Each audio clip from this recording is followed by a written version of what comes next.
அத்தியாயம் 22. தன்னவளை பின்னாலிருந்து இறுக்கி அணைத்து அவளது கழுத்தில் முத்தமிட்டான் தீரன். அவனது அந்த செயலால் தன்னை மறந்து ஜாஸ்மின் கையிலிருந்த வளைகளை நழுவவிட்டாள். அது நேராக சென்று தரையில் விழுந்து உடைந்து சிதறியது. அதன் மெல்லிய ஓசையில் தூங்கிக் கொண்டிருந்த வெண்பா கண்விழித்தாள். வெண்பா பண்விழிக்கும் பொழுது டேடி என தூக்கத்தில் புலம்பிக் கொண்டே கண்விழித்தாள். தன் மகளின் சத்தம் கேட்டு தீரன் ஜாஸ்மினிடமிருந்து தன் கண்களை விலக்கி தூங்கிக் கொண்டிருந்த தன் மகளை பார்த்தான். அங்கே சோம்பல் முறித்தபடி கண்கள் திறந்தாள் வெண்பா. வெண்பா கண்டவுடன் தன் தந்தை இருந்ததால் அவள் முகத்தில் புன்னகை மலர்ந்தது. உடனே தீரனும் வேகமாக சென்று கண்விழித்த வெண்பாவை தூக்கிக் கொண்டான்.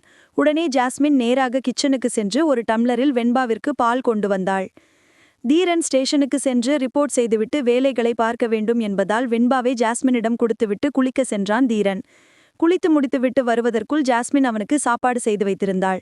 அது மட்டும் இல்லாமல் வெண்பாவிற்கும் புது உடை போட்டு அலங்கரித்து வைத்திருந்தாள். குளித்து முடித்துவிட்டு வந்தவன் வெண்பாவை பார்த்ததும் ஆச்சரியத்துடன் ஜாஸ்மினை நோக்கி, இப்ப எதுக்காக பாப்பாவுக்கு இந்த ட்ரெஸ் போட்டு விட்டுருக்க? அவ வீட்ல தானே இருக்கா, வேற ஏதாவது ட்ரெஸ் போட்டு விடலாமே என்று கேட்க, நான் மட்டும் அவளுக்கு போட்டு விட மாட்டேன்னா சொல்றேன், அவ தான் போட்டுக்க மாட்டேங்கிறா. அவ உங்க கூட போறேன்னு சொல்லி அடம் பிடிக்கிறா. நீங்க ஸ்டேஷனுக்கு போயிட்டு திரும்ப பக்கத்து வீட்டுக்கு தானே வருவீங்க, அதனால அவளை அப்படியே உங்க கூட கூட்டிட்டு போயிட்டு வாங்க. நேத்து நீங்க சீக்கிரமா வராததுக்கு இதுதான் உங்களுக்கு பனிஷ்மெண்ட் என்று ஜாஸ்மின் கூறுவதை கேட்டு சிரித்து கொண்டே, என்ன இவளுங்க புதுசு புதுசா பனிஷ்மெண்ட் கண்டுபிடிக்கிறாளுங்க, நான் எத்தனை பேருக்கு பனிஷ்மெண்ட் கொடுத்துருக்கேன், ஆனா இப்ப இவ எனக்கு பனிஷ்மெண்ட் கொடுக்கறா எனது மனதிற்குள் நினைத்து சிரித்து கொண்டே அவன் அழகாக பொம்மை போல அமர்ந்திருந்த தன் மகளிடம் 2 மினிட்ஸ் வெயிட் பண்ணு என்று கூறிவிட்டு உள்ளே சென்று உடை மாற்றிக்கொண்டு வெளியே வந்தான். காக்கி யூனிஃபார்மை போட்டுக்கொண்டு வந்த தன் தந்தையை பார்த்து, டாடி டாடி போகலாமா, சீக்கிரம் வாங்க என்று வெண்பா கூற, உடனே தீரன் போகலாம் செல்லம் வா என்று கூறியபடி அவளை தூக்கி கொண்டு சென்றான். அங்கு வெளியில் நின்று கொண்டிருந்த புல்லட்டில் வெண்பாவை முன்னால் உட்கார வைத்து பின்னால் அமர்ந்து ஊட்டிக் கொண்டு சென்றான். தன் தந்தையுடன் பைக்கில் செல்வது வெண்பாவிற்கு பேரானந்தத்தை கொடுத்தது. மிகவும் மகிழ்ச்சியாக சிரித்து கொண்டே சென்றாள். தன் மகளை அழைத்து கொண்டு செல்லும்பொழுது தீரன் அவளுக்கு பிடித்த பொருட்களை எல்லாம் காட்டி, உனக்கு இது வேணுமா செல்லம், வா வாங்கி தரேன் என்று கூறினான். ஆனால் அவளோ, இல்ல டாடி எனக்கு எதுவும் வேணாம், நீங்க என்னை இப்படி கூட்டிட்டு போங்க அது போதும் என்று எதையும் வாங்கிக் கொள்ளாமல் தன் தந்தையுடன் மட்டுமே இருக்க விரும்பினாள் தன் மகள். தன் மீது வைத்திருக்கும் எல்லையற்ற அன்பை கண்டு தீரனின் கண்கள் கலங்கின. தீரன் மிகவும் பிடிவாத குணம் கொண்டவன். அவன் எதற்காகவும் யாரிடமும் தோற்று போகக்கூடாது என நினைப்பான். அதன் காரணமாகவே அவன் அனைத்திலும் ஜெயிக்க வேண்டுமென்று கடுமையாக உழைப்பான். ஒரு முறை தன் நண்பன் போலீஸ் ஆனதால் அவன், தீரனை, உனக்கு இருக்கிற கோபத்துக்கு உன்னால ஒரு வேலையை கூட உருப்படியா செய்ய முடியாது, அதனால போய் பிழைக்கிற வேலையை பாரு, என்ன மாதிரி போலீஸ் ஆகலான்னு நீ எல்லாம் கனவுல கூட நினைச்சு பார்க்காத, போலீஸ் வேலை நீ நினைக்கிற மாதிரி ஒன்னும் ஈஸி கிடையாது என்று கூற, அதன் காரணமாகவே தீரன் கடுமையாக உழைத்து சிவில் சர்வீஸ் எழுதி பாஸ் ஆனான். அவனுடைய நண்பன் அவ்வாறு கூறவில்லை என்றால் தீரன் நிச்சயமாக போலீஸ் ஆகியிருக்க மாட்டான். தீரனுக்கு போலீஸ் வேலையில் பல சமயங்களில் கை கொடுத்தது அவனுடைய கோபம்தான். அரசியல்வாதியானாலும் சரி, சமூகத்தில் பணபலம் மிக்கவனானாலும் சரி, யாரையும் தீரன் விட்டு வைத்ததில்லை. அந்த அளவிற்கு அவன் நேர்மையானவன். அவனது கோபத்தை யாராவது தூண்டிவிட்டால் அவர்களை எப்பொழுதும் அவன் சும்மா விட்டதில்லை. ஆனால் தன் மகள் பிறந்த பிறகு அவன் குணத்தை முற்றிலுமாக மாற்றிக்கொண்டான். தன் மனைவி கூறியும் கேட்காதவன் தன் மகளுக்காக அனைத்தையும் மாற்றிக்கொண்டான். தன்னுடைய கோபத்தினாலும் நடவடிக்கையினாலும் தன் மனைவிக்கும் தன் குழந்தைக்கும் எந்த ஒரு தீங்கும் நேரக்கூடாது என்பதற்காக அவன் அநேக செயல்களை கண்டும் காணாமல் விட்டுவிடுவான். தேவையில்லாமல் ஊர்வம்பு வாங்கி அதன் மூலமாக தன் குடும்பத்திற்கு எந்த ஒரு தீங்கும் நேரக்கூடாது என நினைப்பான். தற்பொழுது கூட ரஞ்சிதாவின் வீட்டில் நடந்த 2 கொலைகளுக்கும் ஏதோ ஒரு சம்பந்தம் இருக்கிறது என அவனது உள்மனது கூறியது. ஆனாலும் அதை அவன் பெரிதாக எடுத்துக்கொள்ளவில்லை. முழுக்க முழுக்க ஏட்டு முருகன் தான் அந்த கேஸை வழிநடத்தி வருகிறான். எதுவாக இருந்தாலும் ஃபாரன்சிக் டிபார்ட்மெண்ட்டிடமிருந்து ரிப்போர்ட் வந்த பிறகு பார்த்து கொள்ளலாம் என தீரன் அமைதியாக இருந்தான். அது மட்டுமில்லாமல் எந்த ஒரு ஆதாரமும் இல்லாமல் யார் மீதும் எந்த ஒரு நடவடிக்கையும் எடுக்க முடியாது என்பது அவனுக்கு நன்றாகவே தெரியும். தீரன் ஸ்டேஷனுக்கு சென்று லெட்ஜரில் கையெழுத்து போட்டுவிட்டு மீண்டும் ரஞ்சிதாவின் வீட்டிற்கு வந்தான். வெண்பா பைக்கை விட்டு கீழே இறங்கியதும் தன் தந்தை தனக்கு வாங்கி கொடுத்த தின்பண்டங்களை எடுத்துக்கொண்டு அம்மா அம்மா என கூறியபடி பக்கத்து வீடான தன் வீட்டை நோக்கி நடந்தாள். அப்பொழுது தீரன் அருகில் நின்று கொண்டிருந்த லேடி கான்ஸ்டபிள் தீபாவை அழைத்து, பாப்பா வீட்டுக்கு போறா பாரு, நீயும் கூட போயிட்டு வா என்று தன் மகளை சுட்டிக்காட்டினான். உடனே தீபாவும் வெண்பாவின் பின்னால் நடந்து சென்றாள்.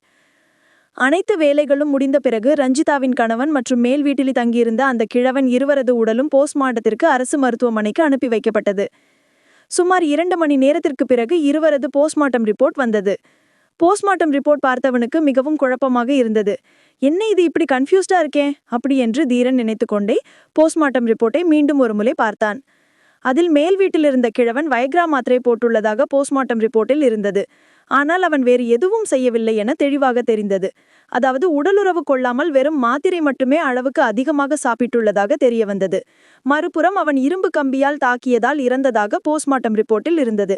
அடுத்து ரஞ்சிதாவின் கணவனது ரிப்போர்ட்டில் கம்பி கழுத்தில் குத்தியதன் காரணமாக ரத்தம் கசிந்திருந்திருக்கிறான் என தெளிவாக தெரிந்தது. மற்றும் அவனது கைகளில் இருந்த ரத்தமும் சட்டையில் தெளித்திருந்த ரத்தமும் மேல் வீட்டிலுள்ள அந்த வயதானவனுடையது என தெளிவாக இருந்தது. ஆக ரஞ்சிதாவின் கணவன்தான் அந்த வயதானவனை கம்பியால் தாக்கிக் கொண்டிருக்கிறான் என்பது முழுமையாக தெரிந்தது. ஆனால் அதை வைத்து எப்படி அடுத்த கட்டத்திற்கு செல்வது என தெரியாமல் தீரன் யோசித்துக் கொண்டிருந்தான். ஏனென்றால் எந்த ஒரு காரணமும் இல்லாமல் ஒரு கேஸை அடுத்த கட்டத்திற்கு கொண்டு செல்ல முடியாது. அந்த வயதானவனை கொன்றது ரஞ்சிதாவின் கணவன் என்பது தெரிந்துவிட்டது. ஆனால் எதற்காக தெரிய வேண்டுமே என யோசித்துக் கொண்டிருக்க அந்த தருணத்தில் அவனுக்கு ரஞ்சிதாவின் ஞாபகம் வந்தது. உடனே அவன் தீபாவுக்கு கால் செய்து ரஞ்சிதாவை தனியே விசாரிக்கும்படி கூறினான். முதல் நாள் இரவு ரஞ்சிதாவின் காம்பவுண்டில் இருந்து வெளியே சென்ற அந்த பெண் யார் என தீரனின் மனதில் கேள்வி எழுந்து கொண்டே இருந்தது. உடனே அவன் மீண்டும் தீபாவுக்கு தொடர்பு கொண்டு இரவு நேரங்களில் யாராவது அவளுடைய வீட்டிற்கு வருவார்களா என கேட்கும்படி கூறினான். மறுபுறம் தீபா ரஞ்சிதாவை அழைத்துக்கொண்டு தனியே ஒரு அறைக்கு சென்றாள். அங்கு உள்ளே நுழைந்ததும் கதவை தாழிட்டு கொண்டு நேராக ரஞ்சிதாவின் அருகே வந்த தீபா அவளது கன்னத்தில் ஓங்கி அறைந்தாள். அதன் பின்பு எந்த ஒரு கேள்வியும் கேட்காமல் கையில் இருந்த லட்டியால் தொடர்ந்து அடித்துக்கொண்டே இருந்தாள். ரஞ்சிதா வலி தாங்காமல் அழ ஆரம்பித்தாள். மேடம் மேடம் ப்ளீஸ் என்னை விட்டுருங்க, எனக்கு எதுவும் தெரியாது, அடிக்காதீங்க என ரஞ்சிதா கூறிக்கொண்டே அழுது கொண்டிருந்தாள். ஆனால் அவளது அழுகையும் அவளது கூச்சலையும் தீபா கொஞ்சம் கூட காதில் வாங்கவில்லை. தொடர்ந்து அடித்துக்கொண்டே இருந்தாள். ஒரு கட்டத்தில் தீபா அவளை அடிப்பதை நிறுத்திவிட்டு அங்கு இருந்த ஒரு சேரை எடுத்து போட்டு அதில் அமர்ந்தாள். நான் உன்கிட்ட 2-3 கேள்வி கேட்பேன், அதுக்கு நீ ஒழுங்கா சொல்லிட்டா உன்னை விட்டுருவேன். அப்படி நீ ஒழுங்கா பதில் சொல்லாம என்கிட்ட உன் வேலையை காட்டுனா ஜென்மத்துக்கும் நீ வெளியில வராதபடி இங்க நடந்த 2 கொலைக்கும் நீதான் காரணம் என கேஸை எழுதிட்டு போயிடுவேன்.